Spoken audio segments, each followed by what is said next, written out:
बिस्मिल्लाहिर्रहमानिर्रहीम। बिस्मिल्लाहिर्रहमानिर्रहीम। अल्लाहुम्मा सल्ली अला मुहम्मद व अला आलि मुहम्मदन बिअददि कुल्लि ज़रातिन मिअत अल्फ अल्फि मर्रतन व बारिक वसल्लम या कविय्यु या कविय्यु या कविय्यु। बेटा ये कैपेसिटर्स का सेकंड लेक्चर। इससे पहले हम जो पढ़ चुके हैं, हमने पहला पॉइंट ये पढ़ा था कि charge is directly proportional to voltage. ये हमने पहला पॉइंट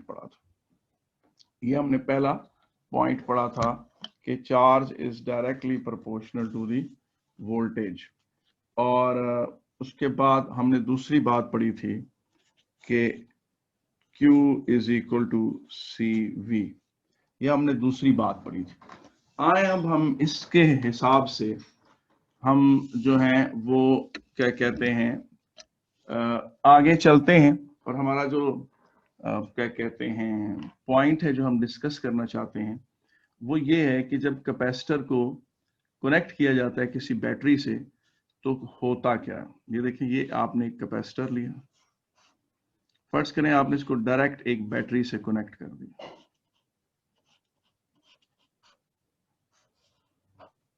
ये नेगेटिव है, ये पॉजिटिव है।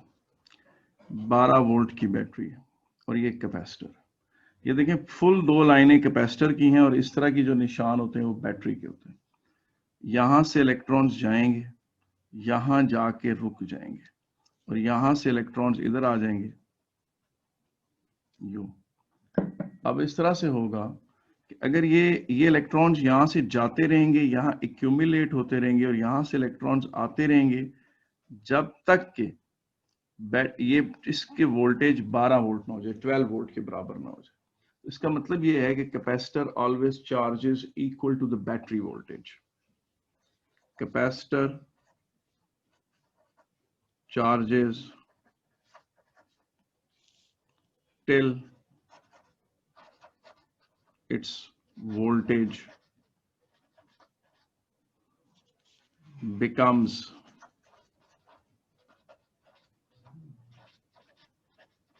equal to the battery voltage.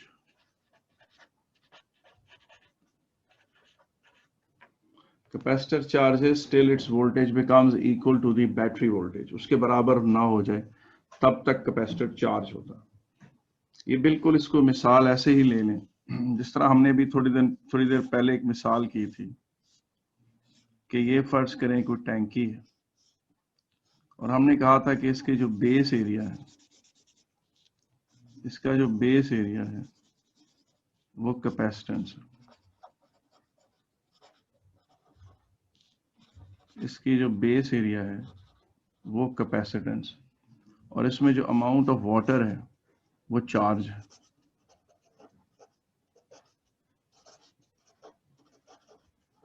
ठीक है, अमाउंट ऑफ वाटर चार्ज है और इसमें जो हाइट ऑफ द वाटर है वो इलेक्ट्रिक पोटेंशियल के बराबर है।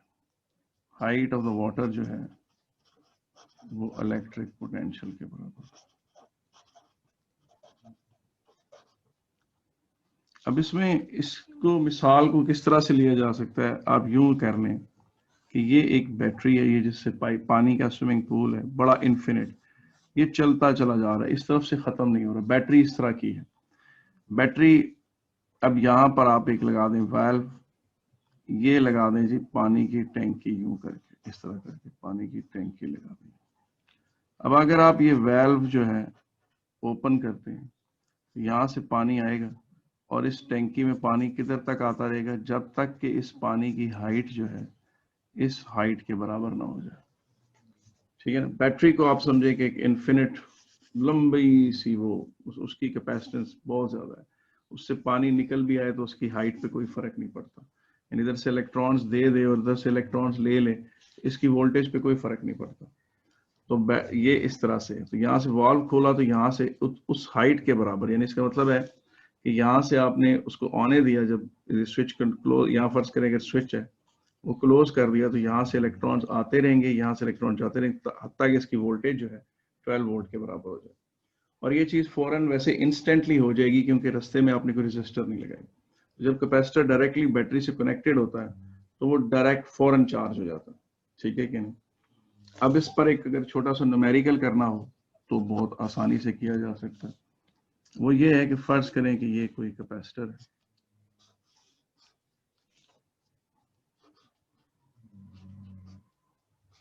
अब ये चीज देखें कि ये अगर आ जाता है जी लेट से 100 वोल्ट्स और यहाँ पर कैपेसिटेंस है 2200 माइक्रोफैरेड। अगर यहाँ कैपेसिटेंस 2200 माइक्रोफैरेड है तो अब जब आप यहाँ से जब स्विच क्लोज करेंगे तो यहाँ से इलेक्ट्रॉन्स जाएंगे, यहाँ इकट्ठे हो जाएंगे यहाँ पर, और यहाँ से इलेक्ट्रॉन्स छीन लिए जाएंगे, इस प्लेट से इलेक्ट्रॉन्स छीन लिए जाएंगे। क्यों छीन लिए जाएंगे? कि बैटरी जितने इलेक्ट्रॉन्स अपने नेगेटिव टर्मिनल से निकालती है उतने वसूल करती है। तो ये पॉजिटिवली चार्ज हो गया यहाँ पर, और ये चार्जिंग इंस्टेंटली होगी, फौरन होगी, लेकिन उस लिमिट तक होगी जब इसकी वोल्टेज 100 वोल्ट हो जाए। जब इसकी वोल्टेज 100 वोल्ट हो जाएगी, इसकी वोल्टेज भी 100 वोल्ट हो जाएगी, उस वक्त इसके ऊपर कितना चार्ज स्टोर हुआ होगा? Q is equal to CV, Q is equal to 2200 into 10 to the -6 multiplied by ये वोल्टेज कितनी है? 100 वोल्ट्स। तो ये हो जाएगा 2200 10 to the -6 0.22 कूलम, 0.22 कूलम हो जाएगा। ठीक है कि नहीं? और इसके साथ आपको पता है कि वैसे जो और चीजें आपने पढ़ी हैं जो हमारे अभी इस वक्त इस चैप्टर का हिस्सा नहीं है, वो ये है, आपको पता है कि इसके दरमियान एक इलेक्ट्रिक फील्ड एस्टेब्लिश हो जाता है, ये भी आपने पढ़ा। और आपको पता है कि इनके दरमियान अगर डिस्टेंस दी है, उस इलेक्ट्रिक फील्ड इंटेंसिटी की वैल्यू जो है वो V/D से दी जाती है, जो आपने AS में पढ़ा। वो उसके बाद फिर आपको पता है आपने मोशन ऑफ चार्ज पार्टिकल्स वगैरह इसके अंदर पढ़े थे, वो हमारा डिस्कशन नहीं है क्योंकि हम फिलहाल पैरेलल प्लेट्स के बीच में और कुछ डिस्कशन नहीं कर रहे, हम उसको उस पर्सपेक्टिव से नहीं देख रहे, मगर ये चीज है कि इन दोनों प्लेटों के दरमियान एक इलेक्ट्रिक फील्ड भी एग्जिस्ट करता है। Final voltage to which the battery capacitor is charge is always equal to the battery voltage. आगे चलते हैं और उसके बाद आगे देखें कि आपने एक चीज पढ़ी थी लेक्चर के स्टार्ट में कि ये एक सफियर है, मेटालिक सफियर है, कंडक्टिंग सफियर है। ये एक और मेटालिक कंडक्टिंग सफियर है। मैंने कहा था कि इसके ऊपर फर्ज करें इससे आपने 4 इलेक्ट्रॉन छीन लिए, तो ये इसके ऊपर +4 का चार्ज आ जाएगा, +4E का चार्ज आ जाएगा। इससे आपने 4 इलेक्ट्रॉन छीने, ये हो गया। अब आप ये चीज देखें कि यहां पर 4 इलेक्ट्रॉन यहां पर है, 4 इलेक्ट्रॉन आपने इससे छीने, इसकी वोल्टेज ज्यादा है या इसकी वोल्टेज ज्यादा है? मैंने आपको बताया था कि इससे 4 इलेक्ट्रॉन छीनना जो है वो मुश्किल है और इससे 4 इलेक्ट्रॉन छीनना आसान है। इसकी वोल्टेज क्या है? वो ज्यादा है और इसकी वोल्टेज क्या है? कम है। अब दोनों के ऊपर चार्ज जो है अगर सेम है, सेम चार्ज और एक की वोल्टेज ज्यादा है, तो फिर उसकी कैपेसिटेंस कम होगी। अच्छा, अभी वी वर जस्ट डिस्कसिंग कि आप देखें ये एक छोटा सफियर है, ये एक बड़ा सफियर है। आपने इससे 4 इलेक्ट्रॉन्स छीने, आपने इससे क्या छीने? 4 इलेक्ट्रॉन्स छीने इससे। तो इससे 4 इलेक्ट्रॉन्स अगर आपने छीने हैं तो इसके ऊपर चार्ज आ गया, इससे भी 4 इलेक्ट्रॉन छीने हैं तो इससे भी इसके ऊपर भी चार्ज आ गया, दोनों के ऊपर सेम चार्ज है। मगर आपको खुद पता है कि इससे 4 इलेक्ट्रॉन छीनना ज्यादा मुश्किल है और इससे 4 इलेक्ट्रॉन छीनना आसान है। इसकी वोल्टेज कम है और इसकी वोल्टेज ज्यादा है, और यहाँ इसकी सरफेस पे +1 कूलम को अगर आप रखें तो ये उसको ज्यादा जोर से रिपेल करेगा, वो +1 कूलम ज्यादा वर्क डन करेगा। और यहाँ पर आप +1 कूलम को रखें तो ये इसको स्लोली थोड़ा सा रिपेल करेगा। और इसकी मतलब इसकी वोल्टेज कम है। अगर इसकी वोल्टेज कम है तो फिर इसकी कैपेसिटेंस ज्यादा है, और इसकी वोल्टेज अगर ज्यादा है तो इसकी कैपेसिटेंस कम। पता चला कि सफियर के साइज से रिलेट होती है उसकी कैपेसिटेंस। तो कैसे रिलेट होती है? आपने याद है एक चीज पढ़ी थी कि ये पॉजिटिव चार्ज अगर हो सेंटर में और इन्फिनिटी से आप +1 कूलम को यहां लेकर आए, ये डिस्टेंस अगर R है, तो इस पॉइंट की जो वोल्टेज है वो किसके बराबर है? V = के क्यू अपॉन आर, अगर आपको याद हो, और के जो था वो आपको पता है 4 पाई एप्सिलॉन नॉट के बराबर था। अब आप खुद ये चीज देखें कि यही फिर चीज हमने स्फेरिकल चार्ज कंडक्टर्स पर अप्लाई की थी। यही चीज हमने क्या की थी, स्फेरिकल चार्ज कंडक्टर्स पे अप्लाई की थी। यहां से उसको उठाकर कोई भी चार्ज को लाएं उसकी सरफेस पे तक, तो जो वोल्टेज है वो अप्रोक्सीमेटली इक्वल टू इस वैल्यू के बराबर दी जाती है, या voltage is equal to K Q upon R, या voltage is equal to 1/4 pi epsilon naught over R. इसी चीज में आप इसको रीएडजस्ट करें तो आप देखेंगे कि 4 pi epsilon naught R is equal to charge over voltage. अब चार्ज ओवर वोल्टेज क्या है, कैपेसिटेंस, तो कैपेसिटेंस क्या है 4 pi epsilon naught R. Charge capacitance क्या है 4 पाई एप्सिलॉन नॉट आर है बेटा। इसका मतलब है कि किसी भी स्फीयर की जो कैपेसिटेंस है वो प्रोपोर्शनल टू रेडियस।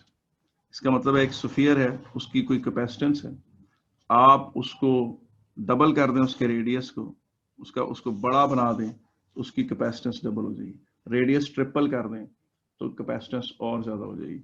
लेकिन जो स्फेरिकल चार्ज कंडक्टर होता है या मेटेलिक स्फीयर होता है उसकी कैपेसिटेंस बहुत कम होती है। कैसे भला, ये देखें हमने पढ़ा कि उसकी capacitance 4 pi epsilon naught R है, तो इसको आप 1/k लिख सकते हैं, 4 पाई एप्सिलॉन नॉट आर को। के की वैल्यू आपको पता है 9 × 10⁻⁹ है, और कैपेसिटेंस बराबर है 9। इसको जब आप 1 करेंगे तो आपको पता है कि ये 1.11 × 10⁻⁻10 आर के बराबर बनेगा। इससे आप अंदाजा लगा सकते हैं कि आर रेडियस 1 मीटर, अगर 1 मीटर का भी कैपेसिटर, 1 मीटर आपको पता है काफी बड़ा होता है, मैं अपने हाथों को पूरा काफी इस तरह फुल स्ट्रेच करूं तो 1 मीटर के रेडियस का स्फीयर बनेगा, और उसकी कैपेसिटेंस फिर देख लें कितनी कम होगी। ये of the orders of picofarad बनती है। ये 111.1 × 10⁻⁻12 आर और 111.1 पिको आर कह लें, आप साथ फैरेड लगा दें। अब इसमें आर इधर रख लें, एक मिनट ठहरें, इसको इस तरह कर लें, 111.1 आर पिको फैरेड। तो अब इसका मतलब है 1 मीटर का भी अगर रेडियस हो, 1 मीटर का रेडियस काफी बड़ा होता है और एक बहुत बड़ा मेटेलिक स्फीयर होगा, लेकिन उसकी जो कैपेसिटेंस होगी वो of the order of picofarad होगी। तो इस तरह के कैपेसिटर्स जो हैं वो हमारे लिए इतने यूजफुल नहीं है, इसीलिए हम फिर पैरेलल प्लेट्स कैपेसिटर्स को इस्तेमाल करते हैं।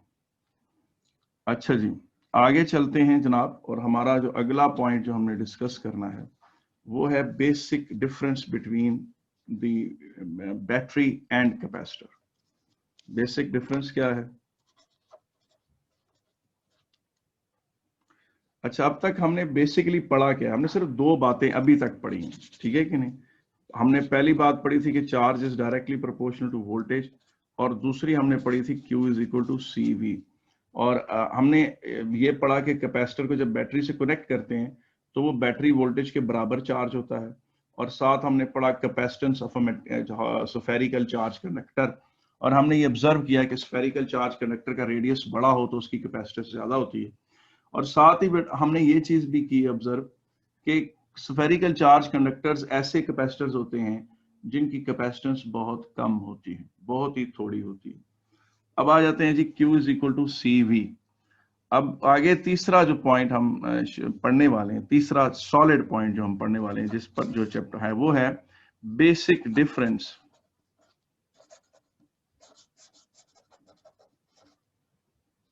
Between behaviour of basic difference between the behavior of battery and capacitor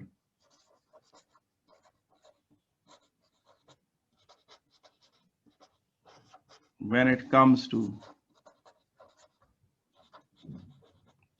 delivering of energy and charge is concerned.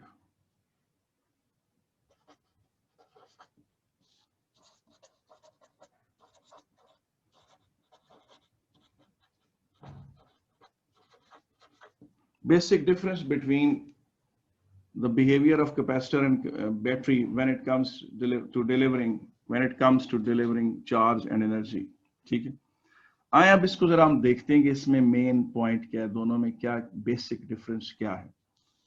उससे पहले हम एक छोटी सी मिसाल लेते हैं। फर्ज करें कि ये एक ऊंचा सा कोई पहाड़ है, ये इस पहाड़ के दामन यहाँ एक छोटा सी एक झील बनी हुई है। झील क्या होती है? Lake, water body. अब उस लेक में से यहां से फर्ज करें पानी नीचे की तरफ नीचे गिर रहा है और ऊपर पहाड़ों से चश्मों से पानी आ भी रहा है। जितना पानी इस लेक से नीचे गिरता है उतना ऊपर से आ जाता है और उसका लेवल मेंटेन रहता है। अब ये हाइट जो है वो मेंटेन्ड है। यहां से जब 1 kg नीचे गिरता है पानी का तो वो कितनी पोटेंशियल एनर्जी लूज करता है? mgh। m की जगह 1 पुट करें तो gh जूल्स। तो 1 kg नीचे गिरा तो उसको gh जूल्स मिले। अगला 1 kg नीचे गिरा तो उसको भी gh जूल्स मिले। अगला 1 kg भी नीचे गिरा तो उसको भी gh जूल्स मिले। और पानी वाटर का वॉल लेक इतनी बड़ी है कि उससे जो पानी निकल के गिर रहा है तो उसके लेवल पे कोई फर्क नहीं पड़ रहा, उसकी एवरेज हाइट पे कोई खास फर्क नहीं पड़ रहा। ये एक पॉइंट हो गया। बिल्कुल इसी तरह का बिहेवियर है बैटरी का। ये देखें,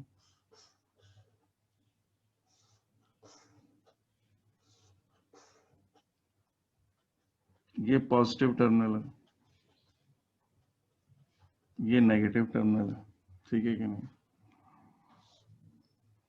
अब आ जाते हैं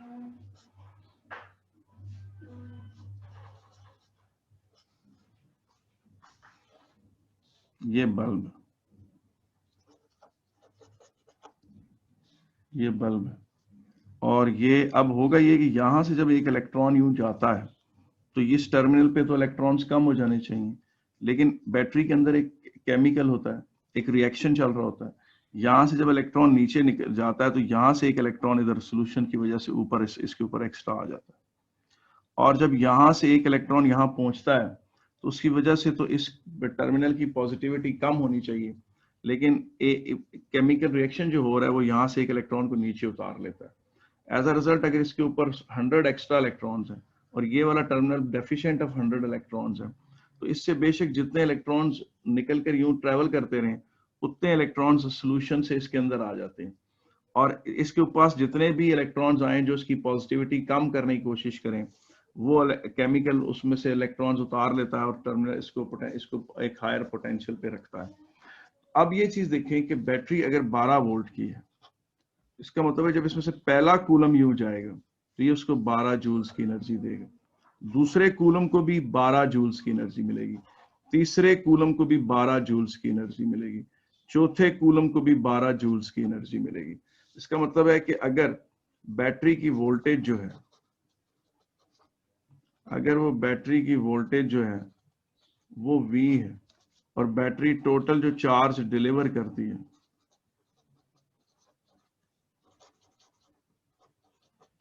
वो अगर Q है, तो टोटल जो एनर्जी डिलीवर्ड होगी वो कितनी होगी?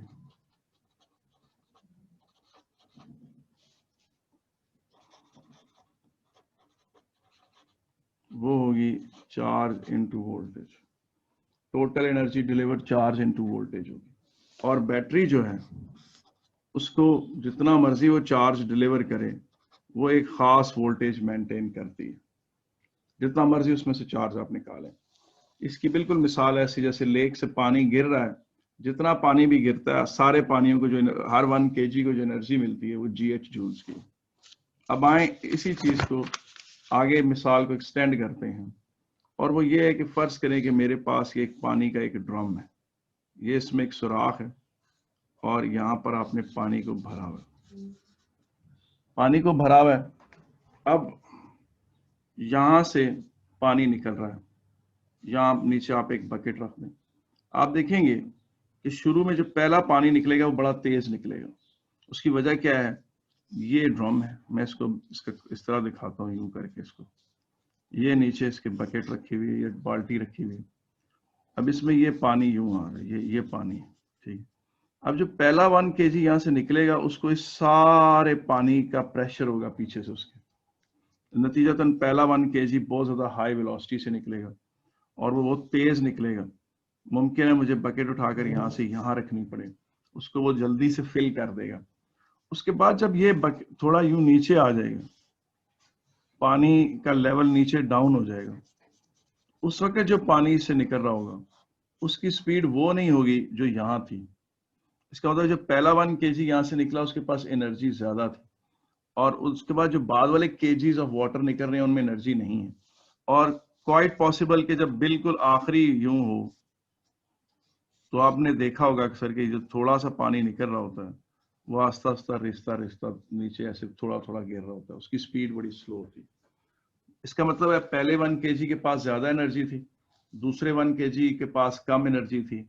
और अगर मैं ये कहूं कि इसमें वो जो बैटरी थी, सॉरी जो लेक थी, उसमें तो हर 1 kg जो नीचे गिरता था उसको fixed amount of potential energy मिलती थी, और यहाँ पर जो पहला 1 kg है उसको ज्यादा काइनेटिक एनर्जी मिली है, इस वाले को बाद वाले को कम, और इसमें बहुत ही कम। तो इसका मतलब है कि इस ड्रम से जब पानी निकल रहा था तो शुरू के पानी को ज्यादा एनर्जी मिली और बाद वाले पानी को कम एनर्जी मिली। अब इस बात को जहन में रखकर ये देखें डिस्चार्जिंग ऑफ अ कैपेसिटर।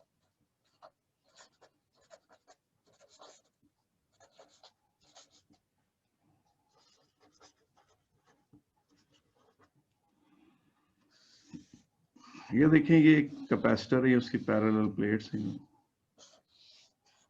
और ये उसके साथ रेजिस्टर यूं कनेक्ट कर दिए, ये आर है, ये स्विच एस है। अब यहाँ नेगेटिव चार्ज है, यहाँ पॉजिटिव चार्ज।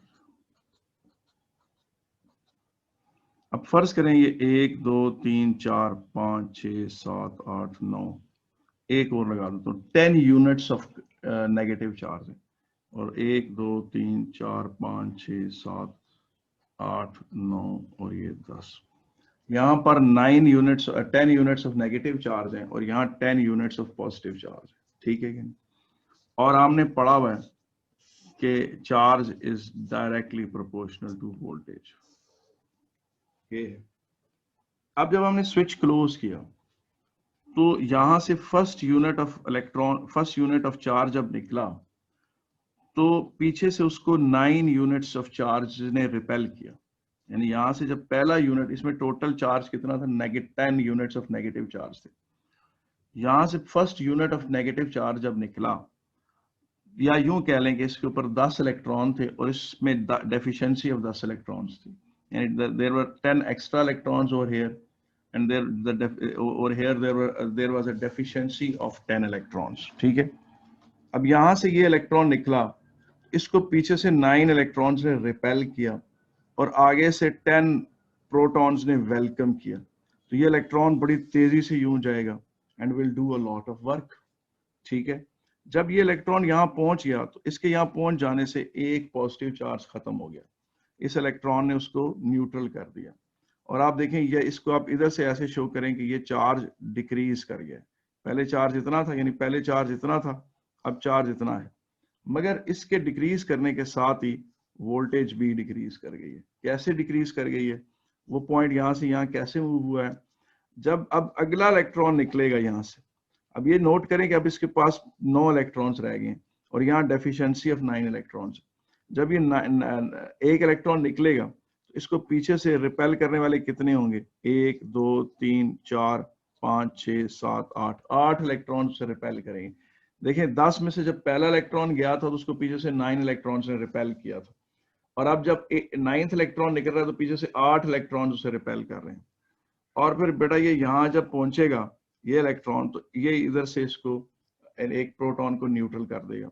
अब वो जो इलेक्ट्रॉन यहाँ से जा रहा था सेकेंड इलेक्ट्रॉन, उसको पीछे से रिपेल करने वाले कितने थे, 8 इलेक्ट्रॉन्स थे, और आगे अट्रैक्ट करने वाले कितने थे, उसको 9 प्रोटॉन्स अट्रैक्ट करने वाले थे। अब नोट करें कि एक इलेक्ट्रॉन है वो इस तरह जा रहा है कि यहाँ 9 इलेक्ट्रॉन्स हैं और यहाँ 10 प्रोटॉन्स हैं, और ये एक इलेक्ट्रॉन यूं जा रहा है। ठीक है कि नहीं, और जाहिर है कि इसको रिपल्शन भी ज्यादा मिल रही है, अट्रैक्शन भी ज्यादा मिल रही है। तो ये इलेक्ट्रॉन या तो ज्यादा काइनेटिक एनर्जी गेन करेगा, और रास्ते में अगर कोई ऑब्स्ट्रक्शंस आ रही हैं तो ये उन्हें जोर से टकरा कर उन पर खासा वर्क डन कर देगा। और अगला केस इसके बाद क्या है कि पीछे 8 इलेक्ट्रॉन्स हैं यहाँ वेलकम करने के लिए 9 प्रोटॉन्स हैं और 1 इलेक्ट्रॉन यूं जा रहा है। ये वो इलेक्ट्रॉन है जो सेकंड इलेक्ट्रॉन है। अब इस सेकंड इलेक्ट्रॉन को पीछे से रिपल्शन भी कम मिल रही है, आगे से अट्रैक्शन भी कम मिल रही है। तो इसका जो रास्ते में अगर कोई ऑब्जेक्ट्स आते हैं उनसे टकराता है और उन्हें अपनी एनर्जी ट्रांसफर करता है, तो ये कम वर्क डन करेगा, ये ज्यादा वर्क डन करेगा। अब उसके बाद ये इलेक्ट्रॉन भी इधर पहुंच गया, इसके इधर पहुंच जाने से एक प्रोटॉन और इलेक्ट्रॉन मिलकर एटम बन गए और इस स्फीयर की पॉजिटिविटी डिक्रीज होकर 8 प्रोटॉन्स पर रहेगी। और इसके पास अब 7 इलेक्ट्रॉन्स हैं और थर्ड इलेक्ट्रॉन यहां से यूं मूव कर रहा है। इस थर्ड इलेक्ट्रॉन को रिपेल करने के लिए जो इलेक्ट्रॉन्स हैं वो कम है और अट्रैक्ट करने के प्रोटॉन्स भी कम है। तो ये वाला इलेक्ट्रॉन इस इलेक्ट्रॉन से भी कम वर्क डन करेगा। तो पता ये चला कि जब कैपेसिटर डिस्चार्ज हो रहा होता है, कैपेसिटर डिस्चार्ज हो रहा होता है, तो आप यूं यूं मूव कर रहे होते हैं आस्ते आस्ते, यानी उसका चार्ज भी कम हो रहा है और साथ साथ उसकी वोल्टेज भी कम हो रही है। उसका चार्ज भी कम हो रहा है, उसकी वोल्टेज भी कम हो रही है। नतीजतन कैपेसिटर जो होता है, जब आप खुद देखें कि चार्ज कम हो रहा है और वोल्टेज भी कम हो रही है, तो फिर जो उससे एसोसिएटेड करंट है वो भी कम हो रहा होगा। अब वो वोल्टेज करंट भी कम हो रहा होगा, तो इसका मतलब ये है कि विद रिस्पेक्ट टू टाइम जो करंट है वो इस तरह का है। विद रिस्पेक्ट टू टाइम जो करंट है वो इस तरह का जो, और जो वो है वोल्टेज है विद रिस्पेक्ट टू टाइम वो ये है।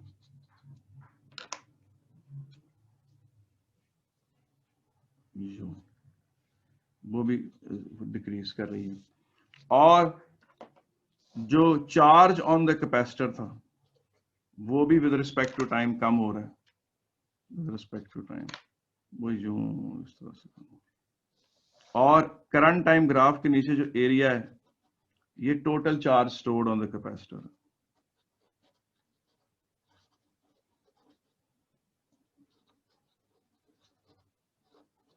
ये total charge stored on the capacitor, ठीक है, total charge stored on the capacitor. अब आगे चीज देखते हैं, अगली जो बात मैंने आपको बतानी थी वो है ये देखें कि जो डिस्चार्ज ऑफ कैपेसिटर, ये डिस्चार्ज ऑफ कैपेसिटर है,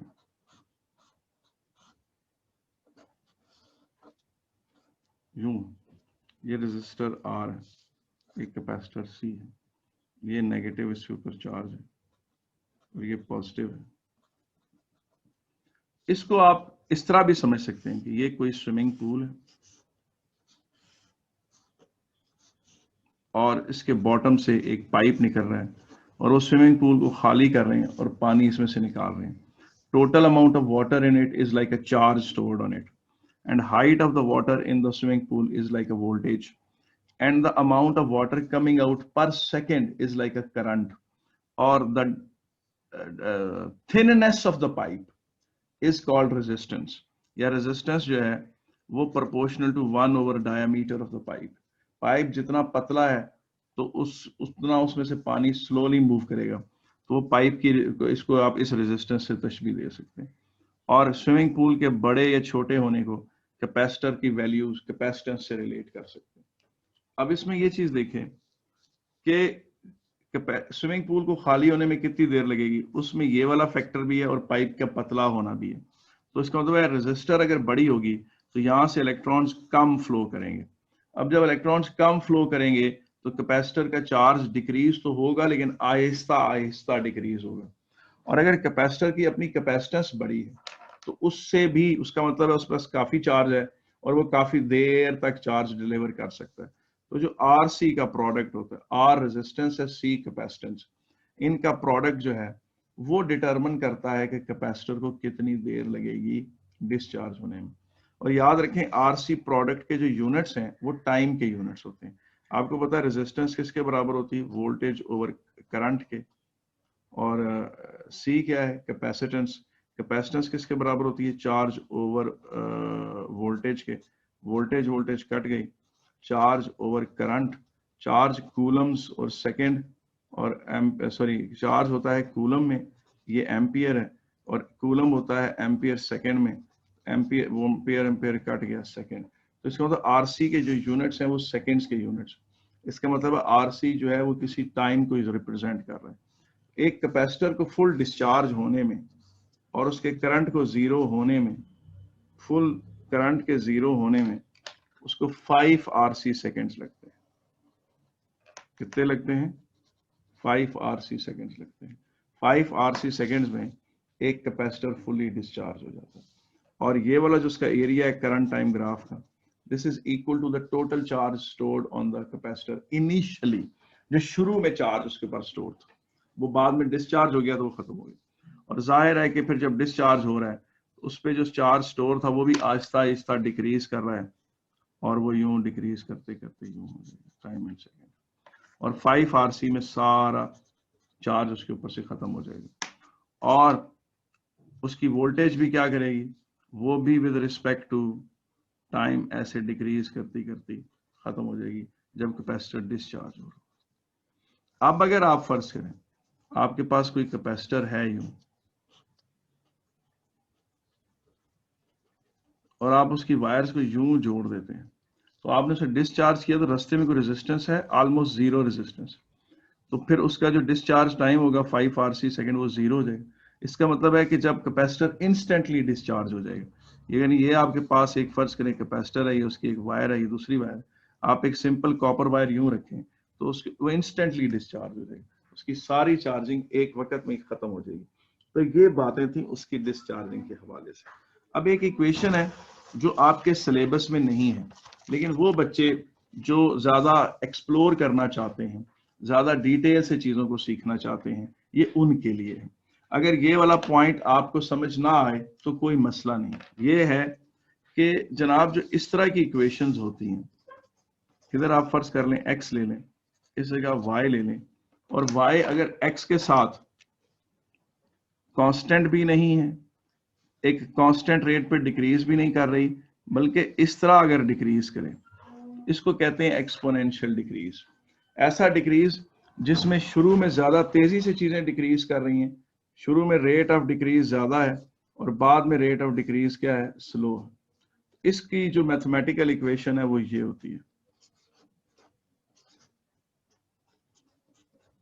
y is the value which is decreasing with the increase of x, y naught is the initial value of y, starting value of y। ये इक्वेशन है, ये मैंने पहले जब logs पढ़ाया था तो उसमें इसका तारफ भी कराया था, मैं बाद में मजीद भी इसकी डिटेल आपको एक्सप्लेन कर दूंगा। ये इससे रिलेटेड फिर हम कहेंगे कि जो करंट ऑफ द कैपेसिटर है वो इस तरह से दिया जाता है, और चार्ज ऑफ द कैपेसिटर जो है ये, और वोल्टेज जो है वो इस तरह से।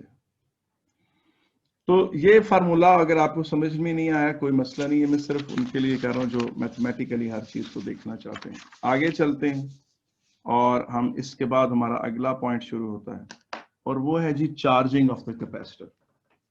चार्जिंग ऑफ द कैपेसिटर के बारे में जो बात मैंने आपसे करनी थी वो देख लेते हैं कि वो क्या है। अच्छा, बल्कि चार्जिंग ऑफ द कैपेसिटर से पहले हम जो एक चीज डिस्कस करना चाहेंगे वो है जनाब energy stored in the capacitor. जी, हम जो कॉन्सेप्ट डिस्कस करना चाहेंगे वो है एनर्जी स्टोर्ड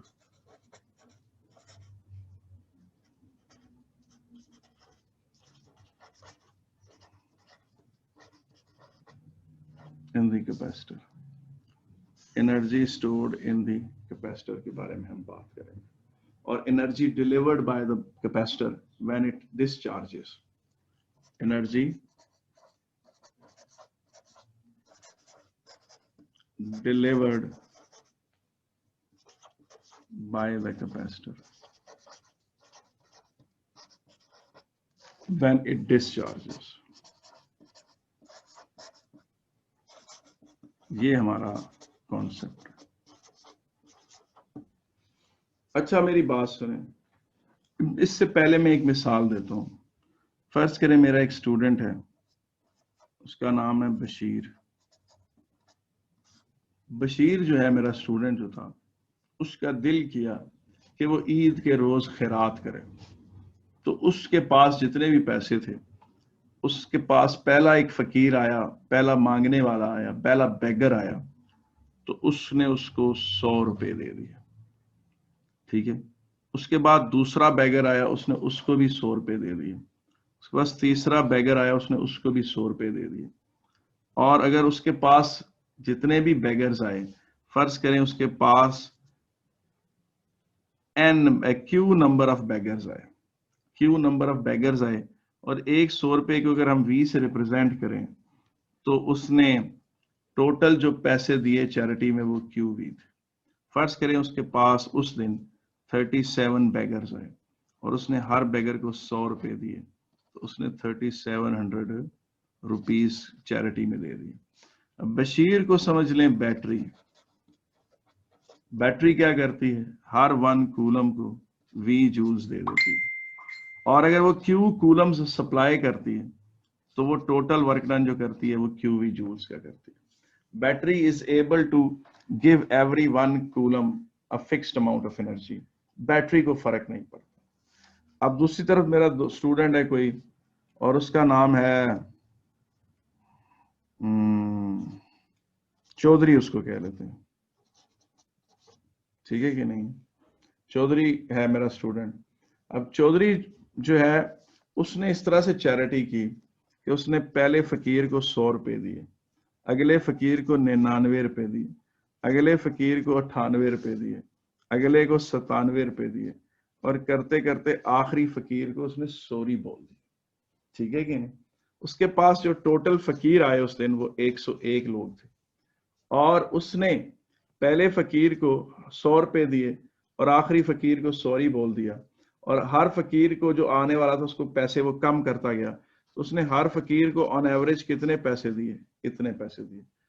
पहले फकीर को जितने दिए और आखिरी को जितने दिए उसकी एवरेज ले लें और उसको टोटल नंबर ऑफ बैगर से मल्टीप्लाई कर दें जो आए उसके पास, जो यहाँ पर 101 है। इतनी उसने टोटल चैरिटी की। अब चौधरी को आप समझें कैपेसिटर। चौधरी का बिहेवियर इस तरह से है कि हमने ये कहा कि ये एक कैपेसिटर है और ये एक रेजिस्टर है, और ये कैपेसिटर इस रेजिस्टर के थ्रू क्या कर रहा है, डिस्चार्ज कर रहा है। ये कैपेसिटर इस रेजिस्टर के थ्रू क्या कर रहा है, डिस्चार्ज कर रहा है। अब होगा क्या कि यहां से मैंने कहा फर्ज करें इसके पास 5 इलेक्ट्रॉन है, इसके पास 5 प्रोटॉन्स हैं, ये 5 डेफिशिएंसी ऑफ 5 इलेक्ट्रॉन्स। पहला इलेक्ट्रॉन यूं नीचे गया तो उसको पीछे से 4 इलेक्ट्रॉन्स ने रिपेल किया और 5 प्रोटॉन्स ने वेलकम किया। वो इलेक्ट्रॉन यूं गया, उसने इसको न्यूट्रल कर दिया, इसको एक प्रोटॉन। अब जब दूसरा इलेक्ट्रॉन गया तो उसने कहा यार मुझे धक्का, पहले वाले को धक्के 4 इलेक्ट्रॉनों के पड़े थे, मुझे धक्का मारने वाले सिर्फ 3 ही रह गए और आगे वेलकम करने वाले 4 प्रोटॉन्स। तो इस दूसरे सेकेंड इलेक्ट्रॉन की स्पीड वो नहीं होगी, सेकेंड इलेक्ट्रॉन उतना वर्क डन नहीं करेगा। इसका मतलब है कि जब कैपेसिटर से चार्ज डिलीवर शुरू होता है तो साथ साथ वोल्टेज भी क्या होना शुरू हो जाती है, कम। जब कैपेसिटर डिस्चार्ज हो रहा होता है तो हम इस पॉइंट इस पे यूं मूव कर रहे होते हैं। अब होगा क्या कि पहले कूलम पर अगर V जूल्स है और उसके बाद आस्ता आस्ता आखिरी कूलम पे 0 जूल्स है, तो V + 0/2 is the average energy delivered by capacitor for each coulomb, or average work done by the capacitor on each coulomb. So if the capacitor delivers q coulombs of charge, then the total work done is equal to this, which becomes equal to qv by 2, and it is also equal to the energy stored in the capacitor. ये energy stored in the capacitor के बराबर।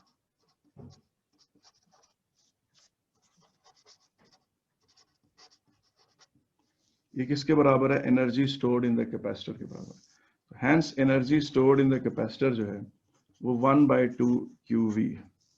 अब आप ये चीज देखो कि Q की जगह आप ले लें CV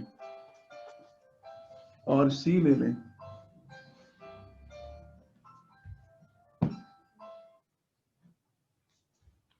energy stored in the capacitor जो है वो, जो Q की जगह CV डाल दें तो एनर्जी 1/2 CV स्क्वायर के बराबर बनती है।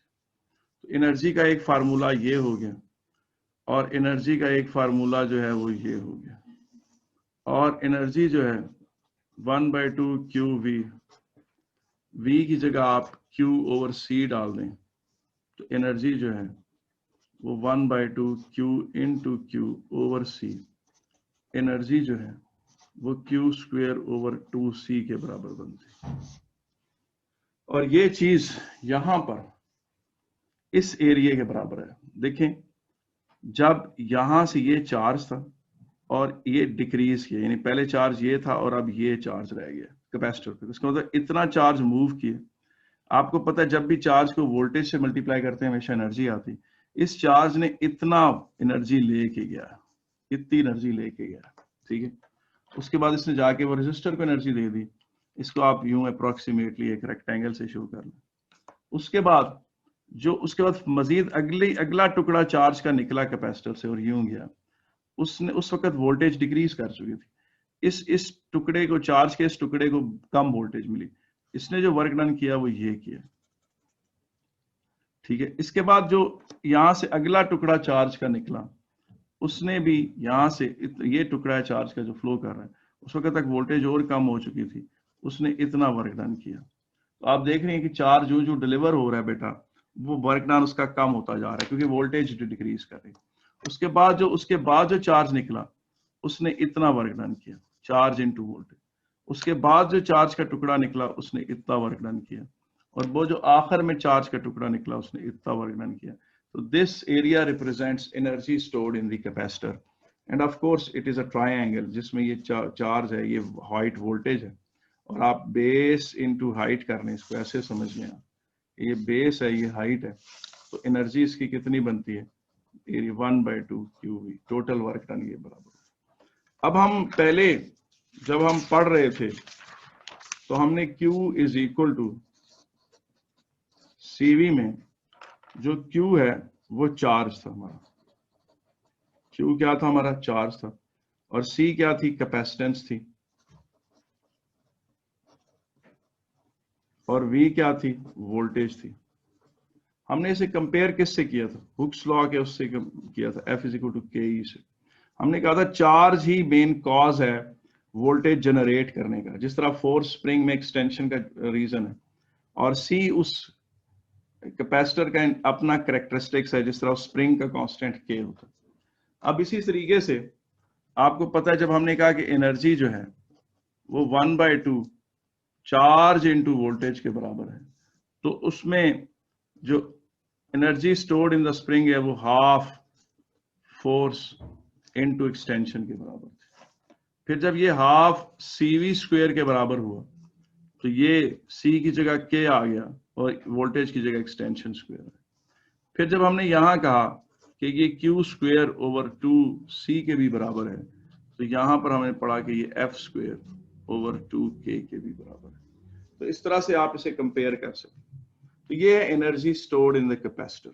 अच्छा, इस पे क्वेश्चंस बड़े आए हुए हैं। इस पे जो टिपिकल न्यूमेरिकल 3-4 मैंने देखे, एक ही स्टाइल, किस स्टाइल के, एक ही स्टाइल के न्यूमेरिकल आए हुए हैं। वो ये आए हुए हैं कि जनाब ये एक स्फीयर है, उन्होंने बता दिया कि जी इसकी रेडियस जो है वो आप निकाल लें जनाब, वो फर्ज करें जो भी इसका रेडियस। पहले तो अमूमन वो आपको voltage is equal to KQ/R का रेफरेंस देते हैं, और इसके थ्रू आपसे इसकी कैपेसिटेंस का फार्मूला डिराइव करवाते हैं।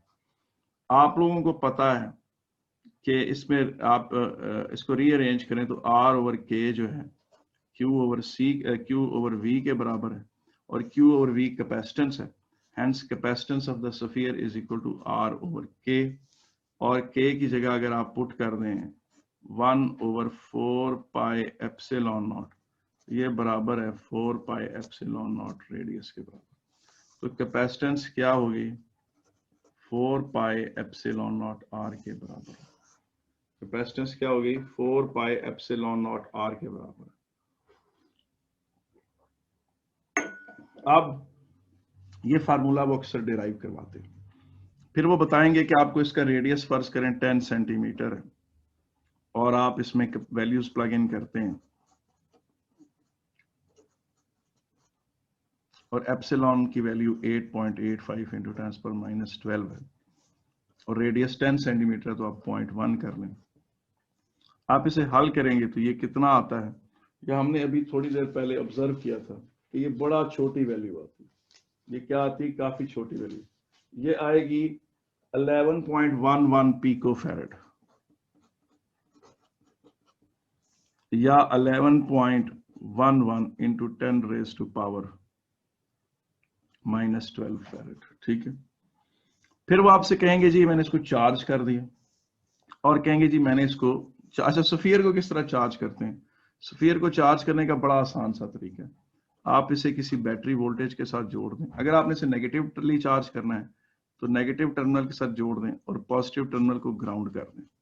तो क्या होगा, यहां से इलेक्ट्रॉन इधर जाएंगे और ग्राउंड से इलेक्ट्रॉन इधर आएंगे, क्योंकि बैटरी कभी भी किसी सफियर को चार्ज नहीं करेगी अगर आप खाली बैटरी को यूं जोड़ेंगे, कभी भी नहीं चार्ज करेगी, क्योंकि बैटरी अपने दोनों टर्मिनल्स इस्तेमाल करती है। जितने इलेक्ट्रॉन यहां से निकालती है उतने यहां पर इलेक्ट्रॉन्स वसूल करती है, और ये तभी मुमकिन है जब आप इसको ग्राउंड करें। तो अगर 100 इलेक्ट्रॉन्स इधर जाएंगे तो यहां से 100 आ जाएंगे। और अगर आपने सफियर को पॉजिटिवली चार्ज करना है तो आप इसको इस तरह से कनेक्ट कर दें, ये पॉजिटिव है ये नेगेटिव है, यू कनेक्ट कर दें और यहां से इसको बेटा वो कर दें, तो ये यहां से इलेक्ट्रॉन्स छीन लेगी बैटरी, और नतीजतन ये सफियर पॉजिटिवली चार्ज हो जाएगा, और जितने इलेक्ट्रॉन वो यहां से छीनेगी उतने इलेक्ट्रॉन्स वो यहां से निकाल देगी। इस तरह कोई सफियर नेगेटिवली चार्ज या पॉजिटिवली चार्ज किया जा सकता है। इस तरह और किसी और सफियर को आप वेन डी ग्राफ जनरेटर के थ्रू भी चार्ज कर सकते हैं। खैर बहरहाल जी, उन्होंने कहा जी कि हमने सफियर को चार्ज कर लिया और सफियर पे जो वोल्टेज आ गई, लेट से वो आ गई जनाब 5 into 10 raise to power 6 volts. फिर वो आपसे अक्सर पूछते हैं what is the energy stored on this sphere, तो आप अमूमन जो है वो हाफ CV स्क्वायर लगा दें और फार्मूले से आप एनर्जी निकाल सकते हैं। अगर आप पिछले किसी पार्ट में चार्ज निकाल चुके हैं तो आप खाली चार्ज इंटू वोल्टेज कर दें, और अगर आपने वोल्टेज नहीं निकाली खाली चार्ज ही आपको पता है तो आप Q स्क्वायर ओवर 2C करें तो तब भी आपको एनर्जी आ जाएगी। फिर वो इसी चीज को अक्सर कॉन्सेप्ट को वो आपसे कहते हैं जी कि चूंकि आपको पता है कि कैम्ब्रिज में चीजें मिक्स होकर आती हैं, कॉन्सेप्ट जो है मिक्स होकर आते हैं, एक ही क्वेश्चन में 3-4 कॉन्सेप्ट्स को पूछा हुआ होता है। अब मैं यहां से फिर एक छोटी सी विंडो खोलता हूं और मेरा टॉपिक है डाई इलेक्ट्रिक स्ट्रेंथ।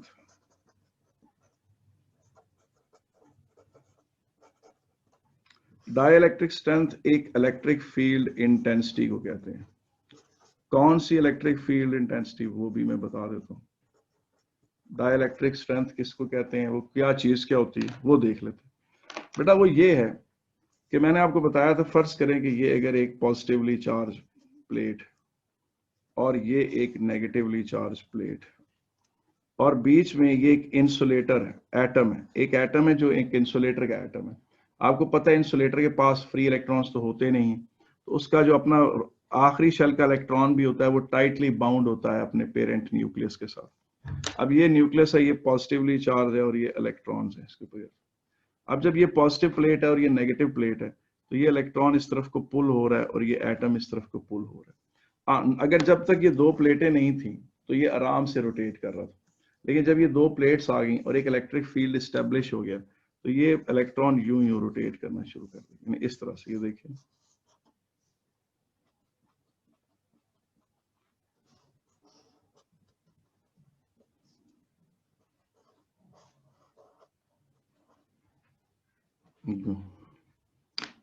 अब इस तरह से देखें कि ये आप बहुत ज्यादा इलेक्ट्रिक फील्ड इतना स्ट्रॉन्ग कर दें, इतना स्ट्रॉन्ग कर दें कि ये इलेक्ट्रॉन अपने पेरेंट एटम को छोड़ के यहां चला जाए और उसका न्यूक्लियस यूं रिपेल अवे हो जाए। इसे कहते हैं बेटा high voltage breakdown, high voltage breakdown कहते हैं। और इससे हुआ क्या कि बीच में जो इंसुलेटर के एटम्स थे उनके इलेक्ट्रॉन्स अपने पेरेंट एटम्स को छोड़कर पॉजिटिव टर्मिनल की तरफ चल पड़े और न्यूक्लियस इस तरफ को रिपेल हो गए। और बेटा वो इलेक्ट्रिक फील्ड इंटेंसिटी जिस पर एक इंसुलेटर कंडक्टर बन जाए उस इलेक्ट्रिक फील्ड इंटेंसिटी को डाइलेक्ट्रिक स्ट्रेंथ कहते हैं। और हर इंसुलेटर की एक लिमिट होती है, दुनिया में कोई भी ऐसा सुपर इंसुलेटर नहीं है। आप कोई इंसुलेटर यहां रख दें, इस इंसुलेटर के पास कोई फ्री इलेक्ट्रॉन्स नहीं है, ठीक है कि नहीं, ये इसके एटम्स हैं और इनके आखिरी इलेक्ट्रॉन्स इनके गिर्द ही घूम रहे हैं, इसके पास कोई फ्री इलेक्ट्रॉन्स नहीं। लेकिन अगर आप इसको किसी पॉजिटिव प्लेट और किसी नेगेटिव प्लेट के बीच में रख दें तो एक स्ट्रॉन्ग इलेक्ट्रिक फील्ड जनरेट हो जाएगा। क्या जनरेट हो जाएगा? एक स्ट्रॉन्ग इलेक्ट्रिक फील्ड जनरेट हो जाएगा। अब वो स्ट्रॉन्ग इलेक्ट्रिक फील्ड जब जनरेट होगा और आप और स्ट्रॉन्ग इलेक्ट्रिक फील्ड की स्ट्रेंथ बढ़ाते जाएं, इसको हाई वोल्टेज देते जाएं, इसको खूब बड़ी बैटरी के साथ जो कनेक्ट कर दें, खूब बड़ी ज्यादा वोल्टेज दें, ज्यादा वोल्टेज देंगे तो इनके दरमियान जो एग्जिस्टिंग इलेक्ट्रिक फील्ड है वो क्या होता चला जाएगा? वो स्ट्रॉन्ग होता चला जाएगा। अब एग्जिस्टिंग इलेक्ट्रिक फील्ड जब स्ट्रॉन्ग होता चला जाएगा तो एक वक्त आएगा कि जब इसके रोटेटिंग इलेक्ट्रॉन्स अपने पेरेंट एटम को छोड़ के यहां से यूं चल पड़ेंगे। इसे कहेंगे कि the dielectric strength of the insulator has been exceeded. और इस इंसुलेटर को जो दो प्लेटों के दरमियान रखा जाता है डाइलेक्ट्रिक भी कहते हैं, तो उस dielectric strength of the dielectric has been exceeded. The insulator becomes conductor, it loses its rotational electron, it loses its electrons of the last orbit, and a conduction begins. And this conduction is occurring inside an insulator. That means dielectric strength of that insulator has exceeded.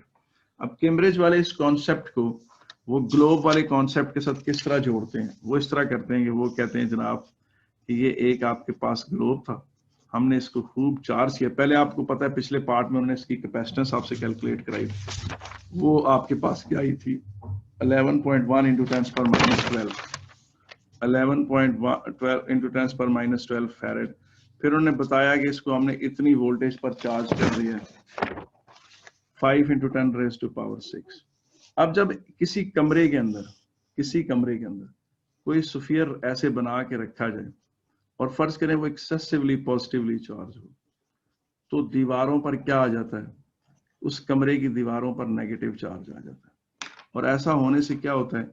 एक electric field exist करता है। अब मैं इसकी बहुत सारी electric field lines नहीं बनाऊंगा। एयर का ये एक एटम है, इसके ऊपर इस एटम को इसका प्रेशर फील होता है इस इलेक्ट्रिक फील्ड का। अब आपको पता है ये कमरे में हवा है, हवा क्या है? एक इंसुलेटर है। मगर अगर इलेक्ट्रिक फील्ड इंटेंसिटी इस लिमिट को एक्सीड कर जाए तो एयर की डाइलेक्ट्रिक स्ट्रेंथ एक्सीड हो जाती है। फिर वो आपसे पूछते हैं कि होगा क्या? आप उन्हें बताएं कि एटम्स जो हैं वो आयनाइज हो जाएंगे, इलेक्ट्रॉन्स जो हैं वो अपने पेरेंट एटम को छोड़ के न्यूक्लियस की तरफ आएंगे, और न्यूक्लियस इलेक्ट्रॉन्स अपने पेरेंट एटम को छोड़कर स्फीयर की तरफ आएंगे, और न्यूक्लियस को इस तरह रिपल्शन मिलेगी। और वो इलेक्ट्रॉन्स जब अपने पेरेंट एटम को छोड़ के एटम टू एटम जंप करते हुए इस तरफ आ रहे होंगे रास्ते में, तो वो चीज हमें as a stroke of lightning नजर आएगी। एज ए क्या नजर आएगी? स्ट्रोक। जिस तरह बिजली नहीं चमकती, आप किसी कमरे को बहुत ज्यादा उसमें एक स्फीयर रख दें जो एक्सेसिवली चार्ज कर दें उसको हाई, तो फिर आपको बिजली चमकती नजर आएगी जो उस स्फीयर से लेकर कमरे की दीवारों के अंदर एक कंडक्शन कर रही होगी। फिर वो कहते हैं जी ऐसा करने से जो उसकी वोल्टेज थी वो जाहिर है कि इस अमल से स्फीयर की वोल्टेज भी कम हो रही है, स्फीयर का चार्ज भी कम हो रहा है। भला क्यों? क्योंकि जब एक एटम अपने इलेक्ट्रॉन अपने पेरेंट एटम को छोड़ के यहाँ लैंड करता है तो वो इलेक्ट्रॉन इस स्फीयर को न्यूट्रल करने का काम भी सर अंजाम देता है। जाहिर है वो नेगेटिव चार्ज और स्फीयर पॉजिटिवली चार्ज है तो वो उसकी पॉजिटिविटी को कम करने की भी कोशिश करता है। तो इस तरीके से जब ये डिस्चार्ज अकर होता है तो ये चीज सेपरेट डिस्चार्ज अकर होता है तो इस स्फीयर की एनर्जी डिक्रीज करती है। बास का तो आपसे कहते हैं कि जी स्फीयर ने अपनी एनर्जी का 75% दे दिया, और अपना 75% दे दिया तो अब उसके पास पीछे वोल्टेज कितनी रह गई है?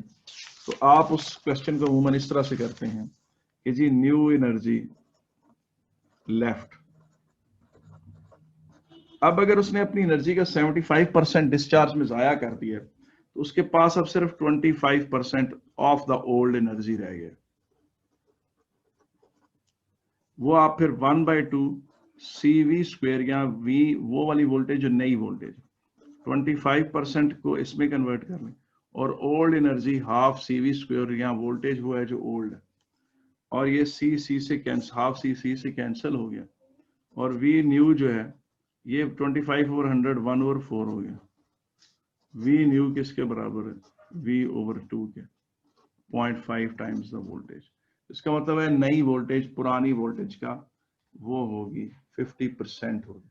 तो इस तरीके से ये न्यूमेरिकल अक्सर जो है वो एक स्फेरिकल चार्ज कंडक्टर के ऊपर आता है, जिसमें वो इसका इलेक्ट्रिक फील्ड का कॉन्सेप्ट भी चेक कर लेते हैं, डाइलेक्ट्रिक स्ट्रेंथ को भी देख लेते हैं, आयनाइजेशन ऑफ एयर को भी देख लेते हैं, और उसके साथ साथ वो उसकी कैपेसिटेंस को भी चेक कर लेते हैं, और फिर energy stored in the capacitor के कॉन्सेप्ट को भी देख लेते हैं। तो इसका मतलब है ये एक क्वेश्चन जो है चूंकि 3-4 जगह हिट कर रहा है, 3-4 जगह के कॉन्सेप्ट को अपने साथ समेट रहा है, तो इसलिए बेटा ये जो है जो सोच है, ये मतलब ये एक अच्छा न्यूमेरिकल है और ये अक्सर जो है वो यूज होता है। ठीक है कि नहीं? अब आप आगे चलते हैं और अगली बात जो मैंने आपसे करनी थी वो ये है कि जनाब ये था डिस्चार्ज ऑफ कैपेसिटर, और इसमें हमने इसमें एनर्जी के हवाले से बातें की और बातें की। अब हम अगली जो बात करने लगे हैं कैपेसिटर के हवाले से वो है जी charging of a capacitor. Charging of a capacitor जो है वो हमारा नया अगला टॉपिक है। ठीक है कि नहीं?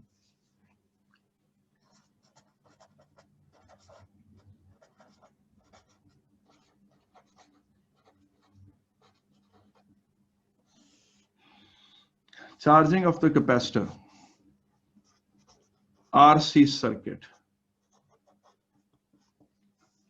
ठीक है कि नहीं? आरसी सर्किट है। इसमें जो बातें करने वाली हैं वो मैं आपको बता देता हूँ। ये देखिए, ये कैपेसिटर है, ये रेजिस्टर है, और ये बैटरी है। ठीक है, ये नेगेटिव टर्मिनल, ये पॉजिटिव टर्मिनल, ये रेजिस्टर, ये कैपेसिटर। इसको आप ऐसे समझें कि जैसे ये एक बैटरी की मिसाल एक बहुत बड़े स्विमिंग पूल है, इतना बड़ा स्विमिंग पूल कि जिससे अगर पानी निकले तो उसके लेवल को फर्क ना पड़े, यानी उसमें से पानी फ्लो आउट भी करे तो उसकी हाइट को इतना खास फर्क नहीं पड़ा। बैटरी को आप इतना बड़ा आप समझेंगे, यानी उसकी समझे ये दीवारों बहुत दूर तक जा रही, उसमें से अगर कुछ पानी या निकल भी आए तो उसकी हाइट को या उसकी वोल्टेज को फर्क नहीं पड़ता। अब यहां पर ये पाइप एक कनेक्टेड है और ये एक कैपेसिटर है। इस कैपेसिटर या टैंकी, वाटर टैंकी, इसके बेस एरिया को कैपेसिटर समझ लें।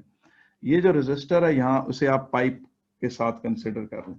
अगर ये रेजिस्टर हाई है तो आप समझें ये पाइप बड़ा पतला है, और अगर ये रेजिस्टेंस लो है तो आप समझें कि ये पाइप बहुत मोटा पाइप, और अगर ये रेजिस्टेंस 0 है तो आप समझें कि बस डायरेक्ट ही पानी अंदर आ गया, कोई मसला ही नहीं हुआ, इतना मोटा पाइप। अच्छा जी, अब आगे चलते हैं।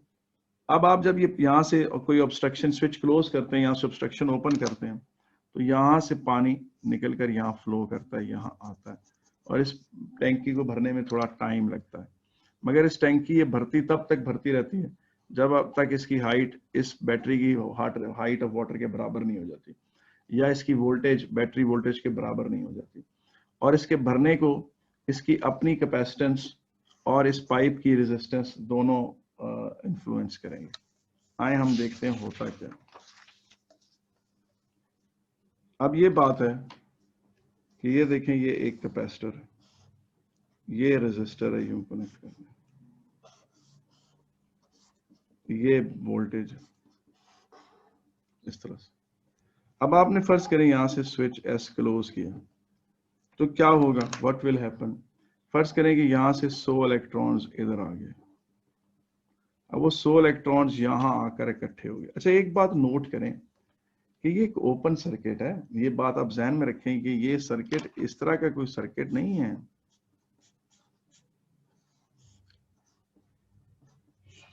इस तरह का सर्किट नहीं है कि यहां से इलेक्ट्रॉन्स फ्लो करते रहे, इस तरह का सर्किट नहीं। ये बात ध्यान में रखें कि ये एक ओपन सर्किट, ये बात ध्यान में रखें कि path of the circuit is not closed. इसका मतलब है इसमें कॉन्टिन्यूस करंट कभी फ्लो नहीं करेगा। अब यहां से 100 इलेक्ट्रॉन्स यहां आ गए पहले सेकंड में, और इससे 100 इलेक्ट्रॉन्स छीन लिए बैटरी ने, और ये पॉजिटिव चार्ज हो गया। फिर क्या होगा, अगले सेकंड जब यहां से इलेक्ट्रॉन्स निकलेंगे तो उनको ये वाले इलेक्ट्रॉन्स रिपेल करेंगे, वो कहेंगे वो किधर आ रहे हो, यहाँ तो हमारे लिए जगह नहीं है, तुम्हारे लिए कैसे है वो। तो यहां से जो इलेक्ट्रॉन्स निकलेंगे अगले सेकंड, वो उनकी तादाद कम हो जाएगी, वो 100 नहीं होंगे, मुमकिन है 50 इलेक्ट्रॉन्स। अब वो 50 इलेक्ट्रॉन्स इधर आकर इकट्ठे हो गए। अब यहां से अगले सेकंड इस बैटरी ने जब इलेक्ट्रॉन छीनने चाहा तो ये प्लेट पॉजिटिवली चार्ज हो चुकी थी।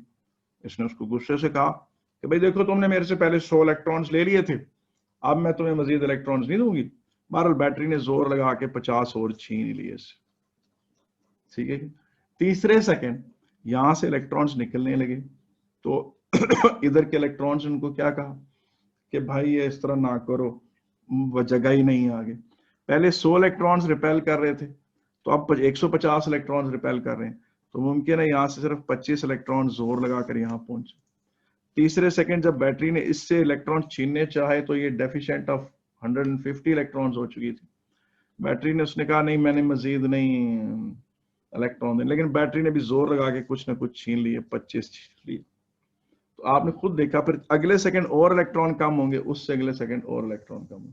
तो इसका मतलब है कि जो करंट है विद रिस्पेक्ट टू टाइम वो किस तरह से होगा, current with respect to time इस तरह से डिक्रीज होगा और 5 RC सेकंड में करंट 0 हो जाएगा।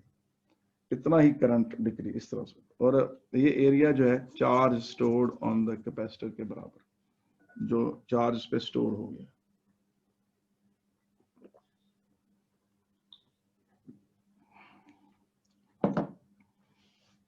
अच्छा जी, अब जो बेटा मैंने बात आपसे करनी थी वो क्या थी,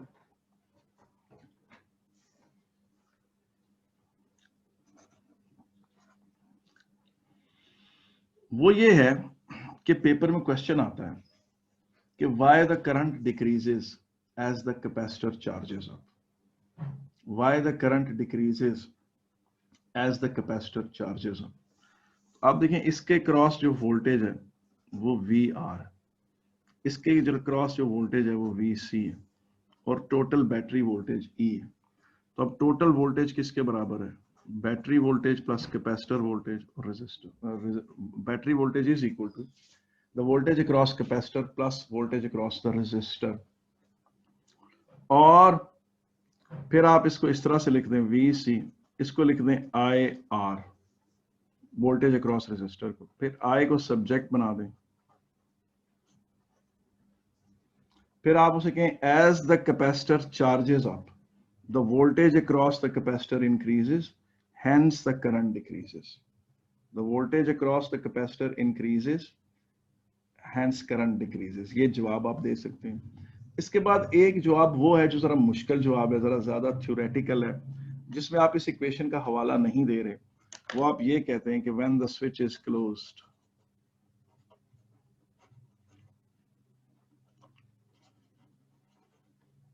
electrons rush from the negative terminal. Electrons rush from negative terminal of the battery, of the cell, terminal of battery, and arrive at one plate. एक प्लेट पर इलेक्ट्रॉन्स पहुंच गए, जब वो पहुंचे they start repelling the incoming electrons. जब electrons, यानी ये देखें ये सर्किट है, ये वो रेजिस्टर है, ये आपके पास बैटरी वोल्टेज है, ये स्विच S है। स्विच S को क्लोज कर दें, the electrons leave and arrive over here, और यहां से इलेक्ट्रॉन्स इधर आ जाते हैं।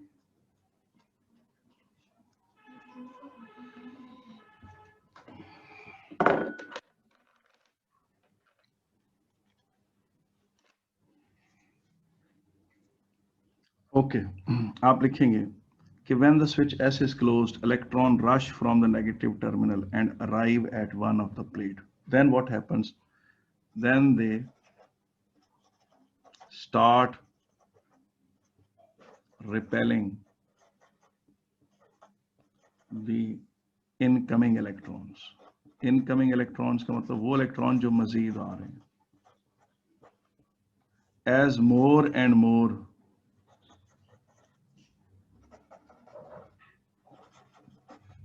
electrons gather at this plate, ठीक है ना, further arrival becomes difficult, further arrival of electrons become difficult.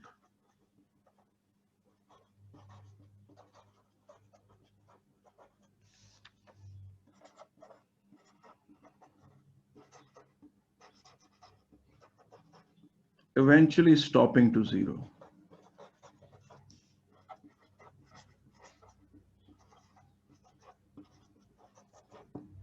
अब यही बात आप दूसरी तरफ लिखें कि electrons are pulled by the battery from the other plate. Electrons are pulled from the battery by the on the other pulled from the battery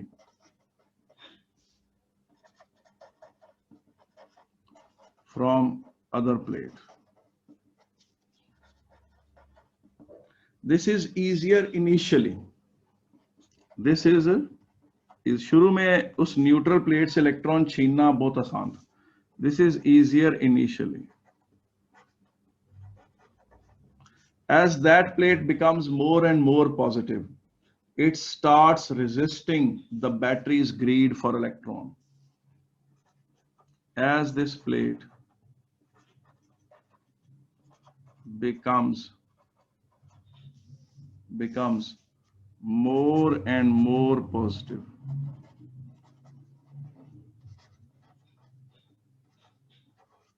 as this plate becomes more and more positive, it opposes the pull of electrons by battery, eventually making it impossible for the battery to snatch electrons, further electrons, eventually making the flow of electrons equal to zero.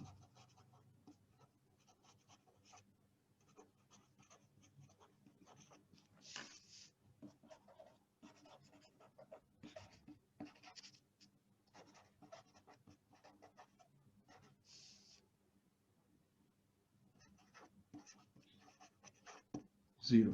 ये है जनाब story के electron इस तरह से पुल किए जाते हैं और यूं कैपेसिटर जो है उसका करंट जीरो हो जाता है. ये पहली बात है कि उस करंट ने जीरो होना ही था. क्यों? क्योंकि कैपेसिटर जो है वो एक ओपन सर्किट है. वो तो है नहीं कि वो आप उसको ये कहें कि जनाब वो ये स्विच है, ये नेगेटिव चार्ज, ये पॉजिटिव है, ये रेजिस्टेंस आर है, ये वोल्टेज वी आर है और ये वी सी. अच्छा, अगर ये 12 वोल्ट की बैटरी थी तो कैपेसिटर जब चार्ज होना शुरू होता है, फर्ज करें ये वी सी है वोल्टेज अक्रॉस कैपेसिटर और ये है V R voltage across battery resistor. अब टोटल 12 वोल्ट है तो शुरू में इसके क्रॉस जीरो होते हैं, सारे के सारे रेजिस्टेंस को मिलते हैं. फिर ये जब चार्ज होता है, इस पर थोड़ा चार्ज इकट्ठा होता है तो उसकी वोल्टेज 1 वोल्ट होगी, इसके क्रॉस 11 हो जाती है और टोटल 12 रहती है. फिर इसके क्रॉस 2 वोल्ट हो जाती है क्योंकि इसके ऊपर चार्ज इकट्ठा हो रहा है तो रेजिस्टर के क्रॉस वोल्टेज कम हो जाती है. जब इसके क्रॉस 3 होती है तो वो रेजिस्टर के क्रॉस 9 होती है. जब 4 तो 8, 5, 7, 6, 6, 7, 5, 8, 4, 9, 3, 10, 2, 11, 1, 12, 0. इस पूरे केस में जब करंट डिक्रीज कर रहा था तो वोल्टेज अक्रॉस द रेजिस्टर भी क्या कर रही थी? डिक्रीज कर रही थी और उसको जीरो होने में 5 RC सेकेंड्स लगे. और वोल्टेज अक्रॉस द कैपेसिटर क्या कर रहा था? वो इंक्रीज कर रहा था और कैपेसिटर को फुली चार्ज होने में 5 RC सेकेंड्स लगे. और charge stored on the capacitor वो भी आस्ता आस्ता क्या हो रहा था? बिल्डअप हो रहा था और उसको फुल चार्ज होने में 5 RC सेकेंड्स लगे. और QV डायग्राम पर Q और चार्ज के वोल्टेज पे क्या हो रहा था? As the capacitor was charging up, आप यूं मूव कर रहे थे. शुरू में यहां से यहां तेजी से चले गए, यहां से यहां ज्यादा देर लगाई, यहां से यहां और ज्यादा देर लगाई, यहां से यहां और ज्यादा देर लगाई और फिर बिल्कुल रुक गया. फिर वक्त गुजरता गया लेकिन ये स्पॉट यहीं रुका रहा. ठीक है कि नहीं? कैपेसिटर मजीद चार्ज नहीं होता. तो ये थी जी चार्जिंग ऑफ द कैपेसिटर और डिस्चार्जिंग ऑफ कैपेसिटर हम पहले पढ़ चुके हैं। यहां तक कैपेसिटर का एक पोर्शन जो है वो खत्म हो गया है। अब आए हम अगली बात पढ़ते हैं, और वो चीज क्या है जनाब? वो है जनाब कनेक्शन ऑफ, यहां पर बल्कि हम स्टॉप करते हैं, हम सारा कुछ बाकी अगली उसमें सीरीज में हम पढ़ेंगे।